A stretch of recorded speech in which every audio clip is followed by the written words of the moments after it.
पिछले कक्षा में या पिछले वीडियो में हम लोग चर्चा किए कि एनटीपीसी और ग्रुप डी की तैयारी में क्या करें और कैसे करें। इसी क्रम में मित्रों हम लोग आज एनटीपीसी में कौन कौन से पद हैं और उसमें चयन की प्रक्रिया क्या क्या है। चयन की प्रक्रिया मतलब कौन कौन सा एग्जाम देना है, किसको क्वालिफाई करना है और कितना प्रोसेस है। तो इन्हीं सभी को आइए हम समझते हैं। जैसा कि सभी लोग जानते हैं, भारत सरकार के अधीन रेल मंत्रालय एक बड़ी संस्था है या बड़ा विभाग है। रेल मंत्रालय में सीधी भर्ती की जाती है। तो रेल को चलाने के लिए कर्मचारियों की आवश्यकता होती है, जिसमें भर्ती के लिए सीधी भर्ती के लिए संस्थाओं को गठित किया गया है। सीधी भर्ती के लिए संस्थाएं गठित की गई हैं, जिसमें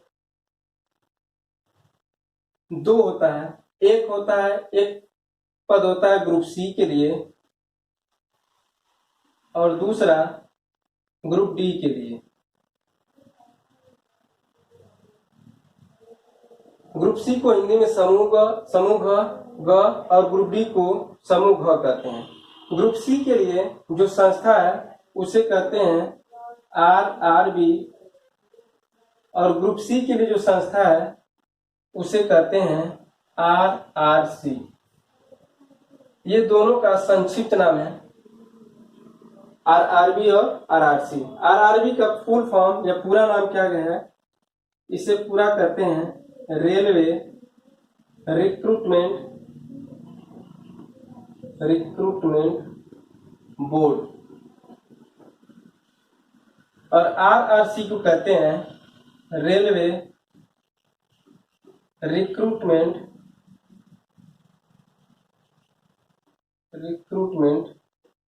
सेल। इसको हिंदी में रेलवे रिक्रूटमेंट यानी रेलवे रिक्रूटमेंट की जगह भर्ती कहते हैं या रिक्रूटमेंट की हिंदी भर्ती होती है। तो रेलवे भर्ती बोर्ड और RRC रेलवे रिक्रूटमेंट सेल यानी रेलवे भर्ती सेल। यानी ग्रुप सी के लिए रेलवे भर्ती बोर्ड और ग्रुप डी के लिए रेलवे भर्ती सेल। ये दोनों संस्थाएं हैं जो रेल विभाग में सीधी भर्ती के लिए नामित की गई हैं या गठित की गई हैं। इसके आगे आइए समझते हैं ग्रुप सी क्या है और ग्रुप डी क्या है। मित्रों, जैसा कि आप लोगों ने फॉर्म भरा है जिसका एग्जाम दिसंबर में होने की संभावना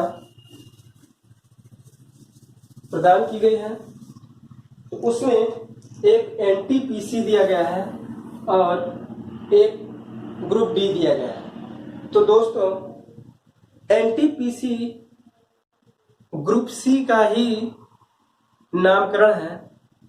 तो एनटीपीसी क्या है, आइए इसे समझते हैं। एनटीपीसी एक शॉर्ट नाम दिया गया है एनटीपीसी।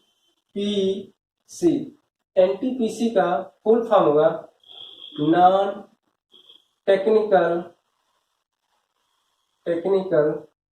Popular category. इसका पूरा नाम non technical popular category, Hindi में क्या कहेंगे, गैर तकनीक लोकप्रिय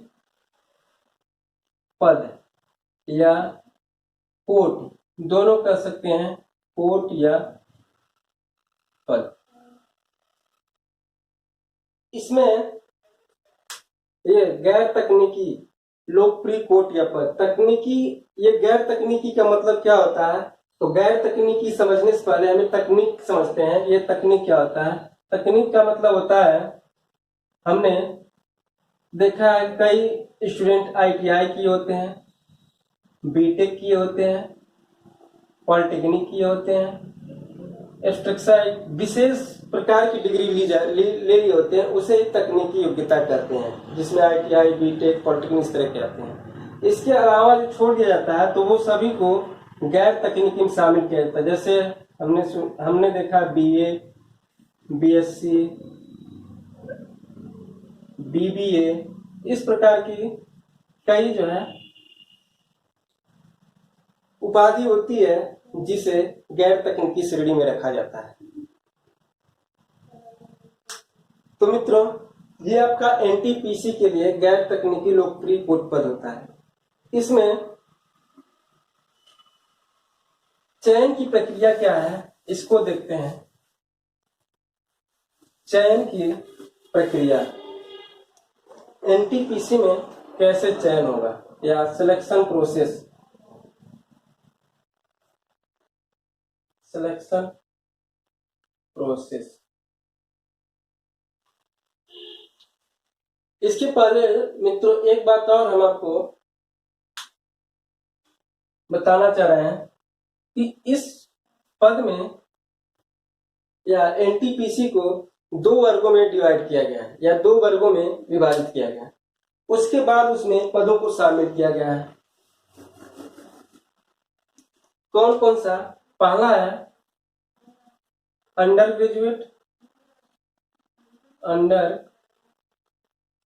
ग्रेजुएट और दूसरा जो है ग्रेजुएट। इसका मतलब अंडर ग्रेजुएट का मतलब 10+2 और ग्रेजुएट का मतलब 10+2+3, यानी जिन्होंने स्नातक की उपाधि प्राप्त की है और जो स्नातक के नीचे स्तर के। तो स्नातक के नीचे स्तर में कौन कौन से पद हैं और ग्रेजुएट में कौन कौन से पद हैं, इसको देखते हैं। ग्रेजुएट में आपका station master,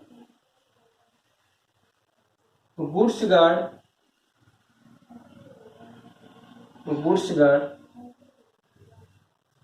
junior accounts assistant, senior clerk,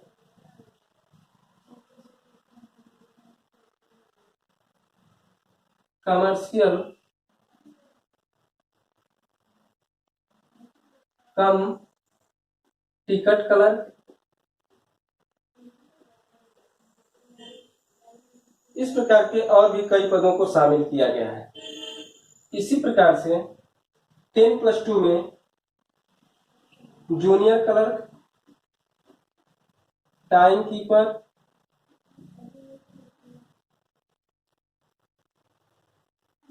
accounts clerk, इसके अलावा भी कई पदों को इसमें भी शामिल किया गया है। तो ये मित्रों ग्रुप C का ही है, जिसको 2 भागों में डिवाइड किया गया है, एक अंडर ग्रेजुएट और दूसरा ग्रेजुएट। तो अंडर ग्रेजुएट में इन पदों को शामिल किया गया है और ग्रेजुएट में इन सभी पदों को शामिल किया गया है। इसके आगे हम चर्चा करेंगे कि ये क्या क्या पद होते हैं, इनके क्या क्या काम होते हैं और किस विभाग में कैसे होते हैं, इसकी आगे चर्चा करेंगे। फिलहाल अभी हम समझते हैं चयन प्रक्रिया के बारे में कि इसकी चयन प्रक्रिया क्या है, कैसे हमें इसमें सिलेक्शन होगा, क्या क्या करना होगा इसके लिए। तो हम इसके सिलेक्शन प्रोसेस को समझते हैं, चयन प्रक्रिया को समझते हैं। चयन प्रक्रिया जैसा कि आपने पहले पढ़ा होगा इसका नोटिफिकेशन, तो आपको ध्यान में होगा कि पहला जो है CBT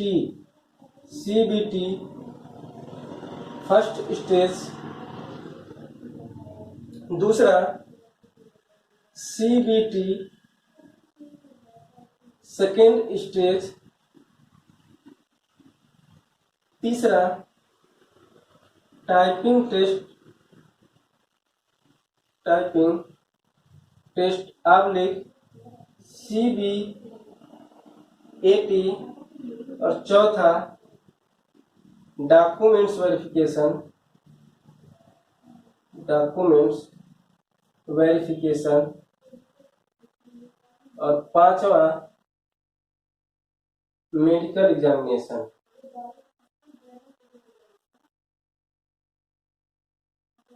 मेडिकल एग्जामिनेशन।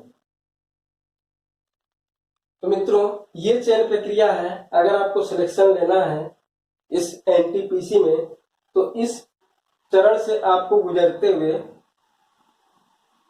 आपका चयन होना है। इसके बारे में समझते हैं। सीबीटी 1 यानी सीबीटी फर्स्ट स्टेज क्या है, सीबीटी क्या है। सीबीटी एक संक्षिप्त नाम है, एक शॉर्ट नाम है जिसका फुल फॉर्म होता है computer based test first stage.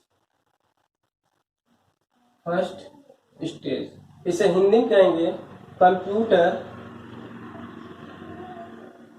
आधारित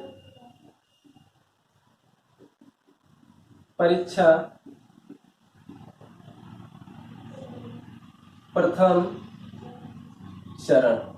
यानी सीबीटी फर्स्ट स्टेज का हिंदी मतलब हो गया कंप्यूटर आधारित परीक्षा प्रथम चरण। इसी तरह से इसमें भी सीबीटी है तो सीबीटी का full form computer based test और ये सेकेंड चरण है जिसकी हिंदी हो जाएगी द्वितीय चरण।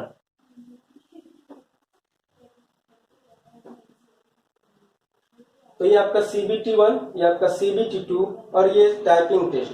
टाइपिंग टेस्ट आप समझते होंगे कि हिंदी या इंग्लिश में देना होता है। ये सीबीएटी का फुल फॉर्म क्या होता है, ये भी एक संक्षिप्त नाम दिया गया है जिसका फुल फॉर्म होता है कंप्यूटर बेस्ड एप्टीट्यूड टेस्ट। उसके बाद आपका डॉक्यूमेंट्स वेरिफिकेशन है। डॉक्यूमेंट्स वेरिफिकेशन में आप जिस पद के लिए भरे होंगे यानी अंडर ग्रेजुएट भरे होंगे या ग्रेजुएट भरे होंगे तो जो आपके सर्टिफिकेट होंगे सभी का वेरीफाई कराया जाता है कि जो आपने उस समय फॉर्म आया था भरे थे उससे मेल खा रहा है कि नहीं खा रहा है, या आप किसी कैटेगरी से आप बेनिफिट लिए हो तो वो कैटेगरी से आप एलिजिबल हैं कि नहीं है। ठीक है, तो इस तरह की काफी तमाम चीजें उसका वेरीफाई किया जाता है। उसके बाद मेडिकल एग्जामिनेशन होता है। मेडिकल एग्जामिनेशन जो है कई कैटेगरी का होता है, जैसे A2 होता है, A3 होता है, B2 होता है, C2 होता है। इस तरह की जितने विभिन्न पदे हैं वो पीछे हमने जो पदों के बारे में चर्चा किए थे उसमें अलग अलग डिफाइन है कि आपको मेडिकल एग्जामिनेशन A2 कैटेगरी की होगी कि A3 की होगी कि B2 को होगा कि C2 को होगा। इसी तरह से यहाँ टाइपिंग टेस्ट है। टाइपिंग टेस्ट आपको इंग्लिश में देना है या हिंदी में देना है, ये दोनों आपके ऑप्शन पे डिपेंड है। इंग्लिश में देंगे तो इसमें आपका 30 WPM और हिंदी में 25 WPM। 30 WPM का मतलब 30 शब्द प्रति मिनट, 30 शब्द प्रति मिनट होना चाहिए। और यदि हिंदी में देते हैं तो 25 शब्द प्रति मिनट आपकी स्पीड होनी चाहिए, आपकी गति होनी चाहिए। एक बात और मित्रों, ये 5 चरण है। तो ये 5 चरण में हमने अभी अंडर ग्रेजुएट और ग्रेजुएट पोस्ट के बारे में चर्चा किया है। तो उस अंडर ग्रेजुएट और ग्रेजुएट दोनों के लिए फर्स्ट और सेकेंड दोनों मस्ट होता है। उसके बाद फोर्थ और फिफ्थ यानी कह सकते हैं कि प्रत्येक पद के लिए आपको CBT 1, CBT 2 और डॉक्यूमेंट्स वेरिफिकेशन मेडिकल एग्जामिनेशन से आपको गुजरना है। लेकिन उसमें क्या है कि जो पोस्ट लिखा गया है, जो पोस्ट है उसमें कुछ पोस्ट के लिए आपकी टाइपिंग टेस्ट होगी, कुछ पोस्ट के लिए आपके लिए CBAT होगी यानी कंप्यूटर बेस्ड एप्टीट्यूड टेस्ट होगा, और कुछ पद ऐसे होंगे जिसमें ये पूरा का पूरा यानी थर्ड जो स्टेज आपका ये नहीं हो रहा है। उसके बारे में आगे हम चर्चा करेंगे किस पद के लिए ये होना है और किस पद के लिए नहीं होना है। फिलहाल आप ये समझिए कि आपको फर्स्ट स्टेज देना है, सेकेंड स्टेज देना है और टाइपिंग टेस्ट CBAT है कुछ पदों में नहीं है, कुछ पदों में है, वो अलग अलग डिफाइन है। डॉक्यूमेंट्स वेरिफिकेशन और मेडिकल एग्जामिनेशन, जिसमें इस तरह की कैटेगरी जो है वो डिवाइड की गई है कि कौन से पद के लिए कौन सी मेडिकल एग्जामिनेशन होगा। तो मित्रों ये आपका चयन प्रक्रिया है। इसके अलावा मित्रों यहीं पे हम समझते हैं कि कैसे क्या होना है, किस पद के लिए कितना प्रथम चरण में क्वालिफाई कराए जाएंगे, द्वितीय चरण में कितने लोग क्वालिफाई कराए जाएंगे। तो ये आपका नोटिफिकेशन में ही दिया गया है कि यदि मान लीजिए किसी पद के लिए या किसी एक विशेष पद के लिए मान ले रहे हैं कि 50 पद हैं, 50 पोस्ट हैं, किसी एक विशेष कोई भी मान लेंगे या अंडर ग्रेजुएट या ग्रेजुएट के लिए, तो उसमें क्या होगा आपका, पहले में सभी लोग परीक्षा देंगे, सभी परीक्षार्थी परीक्षा देंगे। इन सभी परीक्षार्थी में से 20 गुना परीक्षार्थी जो है सेकेंड चरण में बुलाए जाएंगे। कितने गुना? 20 गुना। मतलब यदि 50 सीट है तो 50 सीट का 20 गुना द्वितीय चरण के लिए क्वालिफाई कराए जाएंगे, यानी 1000 परीक्षार्थी द्वितीय चरण का एग्जाम देंगे। उसके बाद तृतीय चरण के लिए, यानी जिसमें टाइपिंग टेस्ट होना है या CBAT होना है या डॉक्यूमेंट्स वेरिफिकेशन या मेडिकल एग्जामिनेशन होना है, तो उसके लिए 8 गुना बुलाया जाएगा। कितना गुना? 8 गुना। इसका जो पोस्ट है, यानी 50 पोस्ट यदि हम माने हैं तो 50 गुणे 8 यानी 400 लोगों को क्वालिफाई कराया जाएगा इस अगले चरण के लिए, यानी CBT2 में, यानी CBT2 स्टेज पे जो रिजल्ट आएगा आपका, जितना भी पोस्ट होगा उसका 8 गुना आएगा। ठीक है मित्रों। इसके अलावा आगे हम समझते हैं कि ये CBT1 क्या है और CBT2 क्या है। तो इसमें पहला आपका है जनरल अवेयरनेस।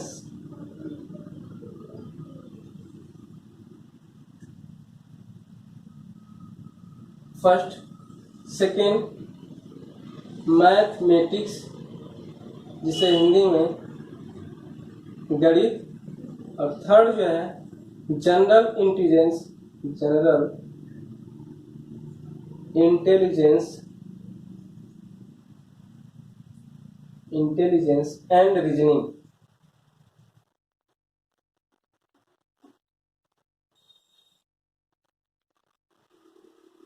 इसका जो है 40 क्वेश्चन रहेगा प्रश्न।